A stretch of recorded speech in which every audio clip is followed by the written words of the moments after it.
공준호의 책 읽는 라디오. 뭐라도 될 줄 알았지. 학교에서 사회에서 시네타운 19 새 PD가 배우고 놓친 것들. 이재익, 이승훈, 김은종 지음. 중앙북스. 김은종의 수업시간, 국어시간. 한 박자 쉬는 박자감이 필요하다. 모든 게 자극적인 세상, 뭔가를 자랑하고 싶어도 기뻐서 환호할 때도 한숨 죽이는 박자감이 우리네 인생에 꼭 필요하다. 알랭드 보통은 오늘날의 뉴스 세태를 보고 이렇게 평했다. 유명한 소설을 요즘 기사처럼 자극적으로 뽑아내면 소설 주인공 대부분이 도덕적으로 용서받지 못할 것이다. 인터넷 뉴스가 종이신문을 밀어내기 시작하면서 선정적인 기사 제목은 뉴스 생산의 알파요 오메가가 되었다. 클릭수가 수입으로 직결되는 인터넷 신문의 수익 구조상 기자들만 탓하기도 어렵지만 그럼에도 불구하고 종종 인터넷 기사를 보기가 민망할 때가 있다. 알랭드 보통의 말대로 몇몇 유명 소설을 요즘 인터넷 기사 느낌으로 만들어보자. 자신의 치료비를 위해 친딸을 인신매매 범죄 소굴에 팔아넘긴 인면수심 아버지의 이야기. 이게 바로 심청전이다.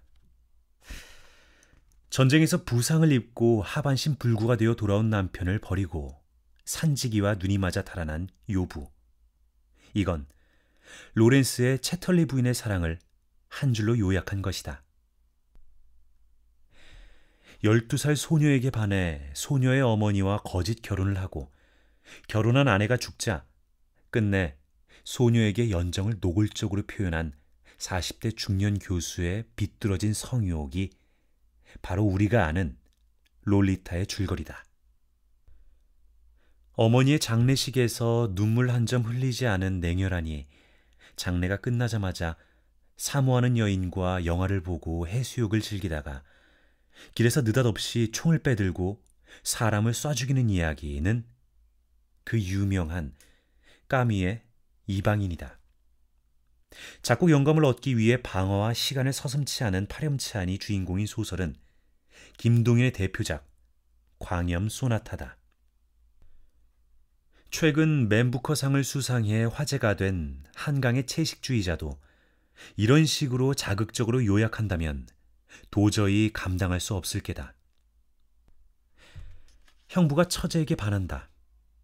처제의 사랑을 얻기 위해 자신의 온몸에 꽃을 그리고 처제를 찾아간다. 그리고 자신과 처제의 정사를 동영상으로 남긴다. 그 영상을 본 아내는 자신의 남편과 동생을 정신병원에 가두어 버린다가 바로 장안의 화제인 채식주의자 연작 가운데 몽고반점의 줄거리다. 서점에 가보니 아예 한 섹션 전체가 한강 작가의 작품으로 가득 차 있었다. 문득 몽고반점의 줄거리를 저렇게 원색적으로 써서 서점 매대 위에 올려놓는다면 과연 몇 명의 독자가 그곳에서 책을 집어들까 상상해봤다. 알랭드 보통의 일갈이 없더라도 나는 작금의 도를 지나친 뉴스 제목이 늘 귀에 거슬렸다. 중용의 덕을 지키지 못하면 얼마나 우리네 삶이 피폐해지는지 일찍이 퇴계 선생은 이를 간파하고 대안을 강구하셨다. 바로 사액서원을 통해서다. 1000원권 신권에 나와 있는 도산서원이 바로 사액서원이다. 퇴계는 사액서원의 필요성을 집요하고도 강력하게 주창했다. 사액서원이란 말 그대로 풀면 액자를 선사받은 서원이라는 말이다. 당연히 선사의 주체는 임금이다. 한마디로 왕이 인정한 서원이란 뜻. 퇴계가 학문을 닦던 당시 조선에서 평화로운 정권 교체란 존재하지 않았다. 자기 정파의 의견이 받아들여지던지 아니면 곧 멸문지화를 당하는 것. 이 두 가지 결과밖에는 없는 것이 당시 조선시대 정치판의 현실이었다. 이런 정치 상황에 따른 조광조의 죽음에 퇴계는 큰 충격을 받았다. 퇴계는 이런 극단적인 상황을 피할 수 있는 대안으로 국가가 인정한 공식적인 교육기관의 설립을 생각해냈다. 자신의 정치적 견해를 피력해서 받아들여지면 열심히 정무를 살피면 되고, 받아들여지지 않으면 사액서원으로 물러나 다시 학문에 정진하면 되는 것이다. 야구로 치면 1군과 2군이 있듯이 퇴계 역시 정무를 담당하는 신하들 가운데 강한 2군을 만들어 조선의 이상을 뒷받침하려 한 것이다. 게다가 1군과 2군의 이동을 자유롭게 해 꼭 죽음으로 이어지는 정권 퇴진이 아닌 유연한 진퇴를 가능케 했다. 사마천의 사기에는 한신이란 장수가 등장한다. 어느 날 유방이 대장군 한신과 술잔을 기울이다가 물어본다. 장군, 내가 만약 그대처럼 군사를 지휘한다면 몇 명이나 지휘할 수 있겠소? 한신은 답한다. 한 10만 정도는 능히 거느리실 수 있을 겁니다. 유방이 다시 묻는다. 하면 공은 얼마나 거느릴 수 있어? 한신이 일말의 지체도 없이 답한다. 다다익선. 신이야, 많으면 많을수록 좋지요. 크게 내색은 안 하지만 유방은 내심 기분이 상한다. 이 일이 원인이 되었는지 확언할 수는 없지만 결국 한신은 유방이 항우를 이기고 한나라를 세우는데 압도적인 공을 세우고도 결국 토사구팽당한다. 이 다다익선의 일화를 통해 사마천은 한신이 얼마나 자기과시욕에 사로잡혔는지 보여준다. 자기과시욕에 사로잡힌 사람은 좌우를 살피지 못한다. 균형감을 잃고 극단적인 선택을 하는 경우가 많다. 나관중의 삼국지연에 등장하는 양수는 한술 더 뜬다. 한신이 천하제일의 장수라면 양수는 천하제일의 브레인이다. 조조가 새로 만든 정원을 둘러보고는 정원의 문에 살다화를 적어놓고 가자 정원 공사 책임자는 무슨 의미인지 몰라 전전긍긍하고 있었다.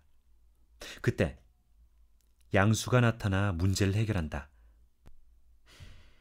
살다화를 문문에 적어놓았으니 이건 넓다화를 의미한다. 그러니 문이 너무 넓다는 승상의 뜻이오. 문을 줄이시오. 과연 문을 줄여놓으니 조조가 감복한다. 하루는 타락죽을 선물 받은 조조가 한술 먹어보더니 그릇에 합하다 합이라고 적어놓는다. 아무도 그 뜻을 몰라 궁금해하고 있는데 양수가 나타나 타락죽을 한술 먹고는 모두에게 먹어보라며 권한다. 다들 놀라며 승상이 받은 귀한 선물을 허락도 없이 먹는다고 나무라자 양수는 답한다. 합을 파자면 사람마다 한 입씩 먹으라는 거요. 이렇게 똑똑한 양수가 자신의 재능을 과시하다 죽임을 당하게 된 사건이 있다. 한중을 둘러싸고 촉과 전쟁을 벌이던 조조. 승패가 명확하지 않은 지지부진 전쟁이 길어진다. 그러던 어느 날 삶은 닭을 먹던 조조는 깊은 생각에 잠긴 채 게르기라고 중얼거린다. 마침 암구를 받으러 온 하우도는 게르 중얼거리는 조조의 말이 암호인 줄 알고 각 진영으로 전파한다.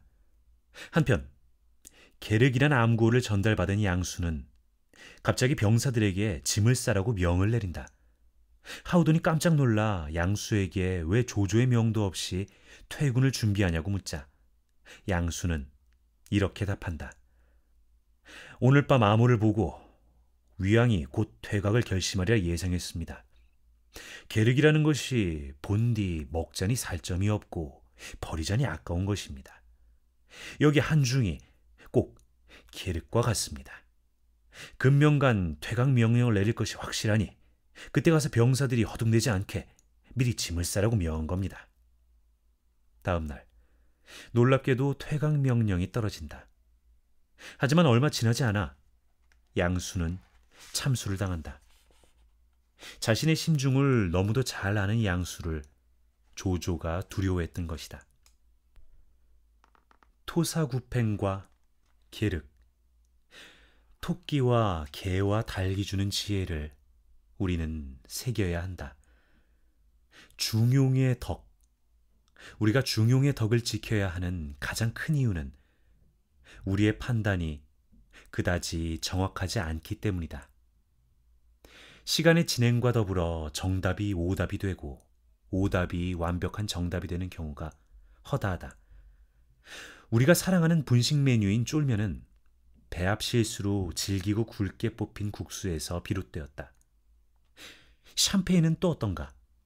겨울에 미처 발효되지 못한 수도원의 와인이 봄에 2차 발효를 통해 펑펑 소리를 내면서 터지자 수도사들은 악마의 장난이라고 기겁을 했다가 맛을 보곤 독특한 기포와 와인의 조화에 반해 일부러 샴페인을 제조하게 된 것이다. 뭔가를 자랑하고 싶어도 한숨 죽이고 누군가에게 지적을 하고 싶어도 한숨 죽이고 기뻐서 환호할 때도 역시 한숨 죽이는 박자감이 우리네 인생에 꼭 필요하다. 모든 게 선정적이고 자극적인 세상에서 한 박자 쉬는 일은 결단코 쉽지 않다. 하지만 어렵사리 해낸다면 당신의 행복 지수는 분명 한 단계 뛰어오를 것이다. 이어서 에밀 아자르의 자기 앞에 생 가운데 한 구절을 함께 나누고 싶다. 흰색은 흔히 그 안에 검은색을 숨기고 있고 검은색은 흰색을 포함하고 있다.